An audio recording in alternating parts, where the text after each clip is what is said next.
Hello, hi friends. నేను ఒక మంచి మాట చెప్తున్నాను. ఆడపిల్లలంటేనే అణుకువగా ఉండాలి. అణుకువగా ఉండాలి. ఒకటి, ఇచ్చిన కాడ తలవంపులు తేకుండా సంసారం చేసుకోవాలి. ఈ కాలం ఆడపిల్లలు ఎలా ఉన్నారంటే నాన్న అమ్మ ఎలాగన్నా ఉన్నాయి. మొన్న ఇటీవలే పెళ్ళైన వారమే కర్ణాటక పిల్ల పాపం ప్రేమించింది అట్టుకుంటా వాడిని. పెళ్ళికి ముందు చెప్తే వాడికే బతిలాడి చేసేవాళ్ళే కదా. పెళ్ళి అంతా అయిపోయినాక పాపం లేచిపోయింది, వాడితో వెళ్ళిపోయింది. తల్లి తండ్రి పొరుగు పోయింది కదా, కానీ తండ్రి లేడు, చనిపోయి ఉన్నాడు. తల్లి ఉంది, అన్నల తమ్ముళ్ళు ఉన్నారు. తల్లి ఏం చేసింది, కొడుకు దెబ్బకి కొడుకు ఏడ కొడతాడో నన్ను నలుగురిలో పొరుగు పోయిద్దని ఊరేసుకొని చచ్చిపోయింది పాపం.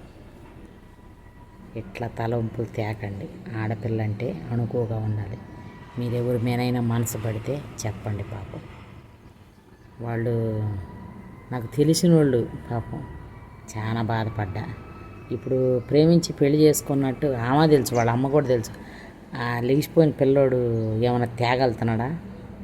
వాడికి 2 చెల్లెళ్ళు ఉన్నారు వెనక. ఆ 2 చెల్లెళ్ళకి పెళ్ళి చేయలేదు, వాడు మట్టుకు ఆ పిల్లని ఎత్తుకొని పోయాడు. ఇట్లాంటి ఘోర ప్రమాదాలు మధ్యతరగతి ఫ్యామిలీలోనే ఉంటాయి. కానీ వాళ్ళు మధ్యతరగతి ఫ్యామిలీకి కూడా కొంచెం దూరంలోనే ఉన్నారు. కానీ ఎందుకో ఏమో ఏదైనా కానీ సరే ఫ్రెండ్స్, అమ్మాయిలైనా తల్లిదండ్రులు కూడా వాళ్ళ మనసు తెలుసుకోండి. కొంచెం వాళ్ళ మనసులో చెలించే మనస్తత్వాలు ఆడపిల్లల కన్నాక వాళ్ళ ఆలోచనలు మనకు తెలిసిపోతాయి. వాళ్ళ ప్రవర్తన, వాళ్ళ చేష్టాలు అవన్నీ మనకు తెలిసిపోతాయి.